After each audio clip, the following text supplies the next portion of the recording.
আজকে হলো শুক্রবার আর সকাল হলো 7টা। এখন থেকে আমার ব্লগটা শুরু করলাম। আই হোপ তোমাদের অনেক ভালো লাগবে। তো ভিডিওটা স্কিপ না করে সম্পূর্ণ দেখার অনুরোধ করছি। Hello everyone, good morning. Welcome to back to my channel Mouni's blog. আশা করি তোমরা খুব ভালো আছো এবং সুস্থ আছো। আমিও মোটামুটি ভালো আছি এবং সুস্থ আছি। আরেকটি নতুন ব্লগে সবাইকে জানাচ্ছি অনেক অনেক ভালোবাসা জানিয়ে আজকে আরেকটি নতুন ব্লগ শুরু করলাম। আই হোপ তোমাদের অনেক ভালো লাগবে। ঘরটা যেহেতু আমার, তাই আমাকে সব সময় পরিষ্কার পরিচ্ছন্ন করেই রাখতে হয়। অনেক কষ্ট করে ঘরটা সাজিয়ে গুছিয়ে রাখছি, সেটাই সম্পূর্ণটা তোমাদের সাথে আজকে শেয়ার করার চেষ্টা করব। আই হোপ তোমাদের অনেক ভালো লাগবে বন্ধুরা। আজকের ভিডিওটি কোনো অংশে যদি তোমাদের ভালো লেগে থাকে তো অবশ্যই চ্যানেলটিকে সাবস্ক্রাইব করে পাশে থাকতে পারো, আর ভিডিওতে একটা লাইক করে আর কমেন্ট করে অবশ্যই জানাতে পারো তোমাদের কেমন লেগেছে ভিডিওটা। আজকের ব্লগটা অনেকটা সকাল বলতে কি ওই 7টা বাজে, তখন থেকে আমার ব্লগটা শুরু করলাম।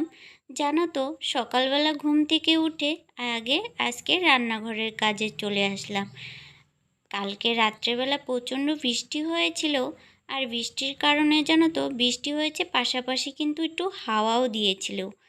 তো একটু যেহেতু হাওয়া দিয়েছে, যেহেতু আমাদের টিনের রান্নাঘর, তো সাইডে কিন্তু ওই কি ফোটো ফোটো যে নেটগুলো আছে সেগুলো কিন্তু উপর দিয়ে, টিনের উপর দিয়ে কিন্তু দেওয়া আছে। সেজন্য কিন্তু বাইরের যত অনেক ছোট ছোট পাতা, যেহেতু আমরা গ্রামে থাকি, তো অনেক কিন্তু গাছপালা আছে, বিশেষ করে নিম পাতা যেগুলো আছে না, সেগুলো কিন্তু ওই ফাঁকা ফুটো দিয়ে কিন্তু অনেক পাতা চলে আসে রান্নাঘরে। তাই আজকে জানো তো সকাল সকাল রান্নাঘরেরটাই আগে ঠিকঠাক করে পরিষ্কার পরিচ্ছন্ন করে নিচ্ছি। তারপরে যখন চাটা বানাবো তখন কিন্তু বেশ ভালো লাগবে। তাই আর কি রান্নাঘরের কাজগুলোই আগে শুরু করলাম। আর ওইদিকে বাবুকে দিয়ে দিলাম ব্রাশ, ও ব্রাশ করছে, আর বড় ছেলেও আমার ব্রাশ করছে। আর এখন জানো তো রান্নাঘরের কাজগুলো আমার পরিষ্কার হয়ে গেছে। গ্যাস ওভেনটাও মুছে নিয়েছি, আর সাইডের যে নোংরা ছিল সেগুলোও কিন্তু আমি পরিষ্কার করে নিয়েছি। আর বাসনগুলো কিন্তু আগেই আমি মেজে নিয়ে আসছি, সেটা কিন্তু তোমাদের সাথে শেয়ার করা হয়নি। জানো তো তোমাদের সাথে কেন এইসব ভিডিও আমার শেয়ার করা হচ্ছে না বেশিরভাগ, ওই স্ট্যান্ডটা ভাঙা, তার কারণে। যাই হোক, কিছু তোমাদের সাথে কথা বলতে বলতে দেখো সকালের জলখাবারও হয়ে গেল। সকালবেলা জলখাবার খাচ্ছিলাম, তখন ওই আমার শাশুড়ি মা বলছিল যে আমি পিঠা বানিয়েছি, তো সেটাই খাও। তো তার জন্য আমার জন্য পিঠা দিয়ে গেল আর পায়েস। যেহেতু কালকে রাত্রেবেলা মাসি শাশুড়ি আসছিল, তাই শাশুড়ি মা সকালবেলায় যে পিঠা পায়েস বানিয়েছে, তার জন্য আমাকেও দিয়ে গেল। জানো তো এই সকালে খাবারটা খেয়ে নিলাম, আর বাবুকেও খাবারটা বানিয়ে খাইয়ে দিলাম। আর এখন এই যে দুপুরের রান্না বলতে কি, আমি যেহেতু আজকে ঘর গোছানো কাজ করব, তার পাশাপাশি আজকে বাথরুমগুলোও আমার পরিষ্কার করতে হবে। তার জন্য আগে ভাতটা বসিয়ে দিলাম। একটু সিদ্ধ ভাত বসিয়ে রাখবো, যেহেতু ছেলে যদি খিদে পেয়ে যায় তো একটু চট করে আলু সিদ্ধ ভাত ও খেয়ে নিতে পারবে। আর তরকারি কিন্তু আমি পরেই করব, যেহেতু অনেক কাজ তোমাদেরকে বললাম যে অনেক কাজই আছে, যে ঘর গোছানো কাজগুলো সম্পূর্ণ করতে হবে, তাই আর কি।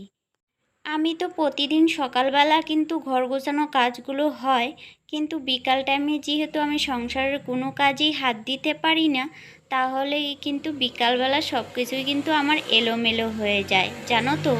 যেহেতু আজকের ভয়েস ওভারটা কিন্তু আমি দোকানে বসে মানে পার্লারে বসে দিচ্ছি, তাই রাস্তার পাশে গাড়ির আওয়াজ হতে পারে। তো আওয়াজগুলো তোমরা কিন্তু একটু ইগনোর করো, আমার কথাগুলো কিন্তু শুনে যেও। যাই হোক, এই সন্ধ্যার বিকালের পর থেকে কোনো সংসারের কাজই আমি দিতে পারি না। তার কারণে কিন্তু চেষ্টা করি সকাল সকালই সংসারের যে কাজগুলো থাকে সেগুলো কমপ্লিট করে নেওয়ার। আর বিশেষ করে যেদিন একটু মনে হয় হাতে রাত্রেবেলা সময় আছে, সেদিন কিন্তু একটু পরিষ্কার করে নেওয়ার। তো এইদিকে দেখো যে বাসনগুলো মেজে রেখে মেজেছিলাম সেগুলো কিন্তু আমার গুছানো হয়নি, তাই আর কি বাসনগুলো আমি একটু গুছিয়ে নিলাম। আর এদিকে মিক্সচার মেশিনটাও কিন্তু আমি মুছে নিয়েছি। সম্পূর্ণ রান্নাঘরের কাজ কমপ্লিট করে এখন আসলাম রুমের কাজ করতে। তো ড্রেসিং টেবিলটা প্রথমে মুছে নিয়েছি, বিছানাপত্রটা আগেই গুছিয়ে বাবুকে ঘুম পাড়িয়ে দিলাম। যেহেতু বাবু এখন 10টা 10:30 বাজে এখন, তা ও ঘুমানোর টাইম, তাই আগে বিছানাটা গুছিয়ে ওকে ঘুম পাড়িয়ে দিলাম। যেহেতু ও ঘুমিয়ে আছে, তো আমারও কিন্তু সংসারের কাজগুলো করতে কিন্তু খুবই সুবিধা হচ্ছে। আর ও না ঘুমালে কিন্তু সংসারের কাজগুলো করতে যে কী যে অসুবিধা হয়, তোমাদেরকে যে কি বলবো। যাদের একমাত্র বাচ্চা আছে তারাই কিন্তু আমার এই সমস্যার কথাটা বুঝতে পারবে যে কতটা সমস্যা হয়। যখনই দেখবে একটা মন দিয়ে কাজ করছো, তখনই মনে হয় ওরা কুলে উঠে বসে থাকবে আর কান্নাকাটি করবে যে আমাকে কুলে নেও। তো ওইদিকে দেখতেই পারছো ফ্যান চলছে আর ও কিন্তু ঘুমিয়ে আছে। আর জানো তো, এই বিছানার মধ্যে আমার কার্পেট পাতার কারণটা জানো তো, ও প্রচুর পরিমাণে হিসু করে দিচ্ছে কয়দিন যাবতীয়। আর প্রতিনিয়ত কিন্তু আমাকে বেড কাভার ধুতে হচ্ছে, প্লাস তুষক রৌদ্রে দিতে হচ্ছে। আর তার মধ্যে তো এখন যখন তখন বৃষ্টি হচ্ছে, আর কি বলবো তোমাদের। তাই জানো, সেদিন মার্কেটের থেকে আমি কার্পেট নিয়ে আসলাম একদম বিছনা নাপ অনুযায়ী। তো সম্পূর্ণ বিছানা পেতে দিলাম, ও এখন হিসু করে দিল, আমার কোনো সমস্যা হচ্ছে না। তো যাই হোক বন্ধুরা, দেখো আমি এখন আলনাটা গুছিয়ে নিলাম। আর এই জামা কাপড়গুলো কিন্তু শুকিয়ে গেছে, সেগুলো কিন্তু কালকের ছিল। তো যেহেতু আমি বিকালবেলা সময় পাই না, তোমাদেরকে বললাম, তার জন্য কিন্তু আমি এখন এই যে সকালবেলায় কিন্তু এই যে গুছিয়ে নিচ্ছি। আর যেহেতু অল্পই জামা কাপড় গোছানো আছে, অনেকগুলো কেচে দেওয়ারও বাকি আছে। আজকের যেগুলো বের হচ্ছে সেগুলো কিন্তু বাইরে রেখে আসলাম। আর এখন মোটামুটি দেখো আমার আলনাটাও গোছানো হয়ে গেছে। আর এটা বাবুর ড্রেস, আমি উপরটাতে রেখে দিলাম, যেহেতু ওই বাবুর ড্রেসের পাটটা কিন্তু আমাকে গোছানো হয়নি, তো সেজন্য উপরে রেখে দিলাম, সেটা সময় করে একদিন গুছিয়ে নিব। জানো তো, সবসময় তো আমি এই গুছানোর জিনিসপত্রের জন্য হাত দিতে পারি না, খুব বড় কষ্ট হয়ে যায়। এই সংসারের কাজ, বাইরের কাজ, প্লাস নিজের কাজগুলো এতটা হিমশিম খেয়ে যাই, তোমাদেরকে কি বলবো, বলার মতো কিছুই থাকে না আমার। তো যাই হোক, রুমটা আমার মোটামুটি গুছানো হয়ে গেছে।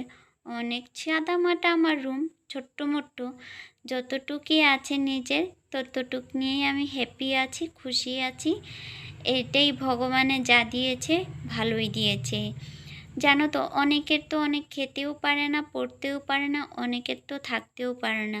সেই তুলনায় তো থাকতে পারছি, খেতে পারছি, পড়তে পারছি, এটাই যথেষ্ট। ভগবানের কাছে এটাই আমার, যেন আমি এইভাবেই থাকতে পারি, চলতে পারি, খেতে পারি, তাই না বলো? তো যাই হোক, এদিকে ঘর গোছানো মোছা কমপ্লিটও হয়ে গেছে। আর এখন চলে আসলাম বাথরুমে। জানো তো, এই যে সকালবেলায় জামা কাপড়গুলো ভিজিয়ে রাখলাম, আর এটা আমার প্রতিদিনের রুটিন। এটা আমার প্রতিদিনের রুটিন, প্রতিদিনই আমার জামা কাপড় কাচতে হয়। তো এটা কোনো দিনও বাদ যায় না। যেদিনও বাদ যায় সেদিন যদি রেখে দেই, তারপরের দিন কিন্তু দুই ডাবল হয়ে যায়, বেশি হয়ে যায়। তো আমাকে কাচতে কাচতে অনেকটা সময় লেগে যায়। তো প্রতিদিনই চেষ্টা করি কেচে দেওয়ার জন্য।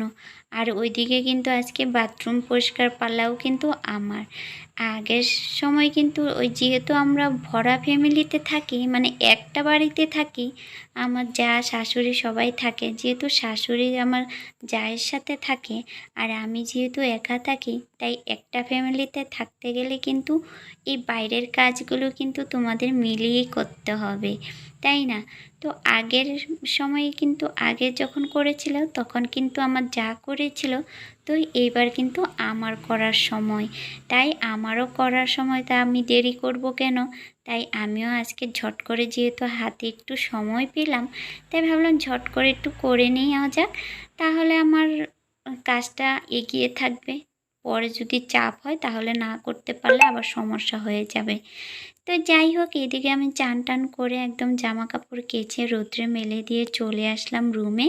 তো এই যে তোমাদেরকে যে বললাম, তো হাতে নিয়েই তোমাদের সাথে শেয়ার করছি। দেখো আমি চান করে রুমে আসলাম আর এখন ক্রিমটা মেখে নিলাম। আমি জাস্ট নর্মাল ক্রিমে ময়শ্চারাইজার একটা ইউজ করলাম। আর এখন দেখো আমি সিঁদুরটাও পরে নিচ্ছি। তো জানো তো ওই সিঁদুর কোট্টাটা আমার বর এনে দিয়েছিল। আর যেটা দিয়ে সিঁদুর পরেছিলাম সেটা আমার মামা শ্বশুর বাড়ির থেকেই দিয়েছিল রূপোর। তো ওই সিঁদুর দেওয়াটা কিন্তু রূপোর ছিল, আমার মামা শ্বশুর বানিয়ে এনে দিয়েছিল। তো খুব পছন্দ হয়েছে আমার। তো তোমাদের সাথে নেক্সট একটা ভিডিওতে তোমাদের সাথে শেয়ার করব ডিজাইনটা, মানে সিঁদুর দেওয়ার যে ইসেটা আছে সিঁদুরদানটা, সেটা কিন্তু খুবই সুন্দর, তোমাদের সাথে একদিন শেয়ার করব। যাই হোক, ওইদিকে আমি পুজো দেওয়াটাও কমপ্লিট করে নিয়েছি, পুজো দেওয়া হয়ে গেছে। আর এখন তোমাদেরকে বললাম না যে আমার তরকারি বানানো বাকি আছে, সবজি কিচ্ছু করিনি।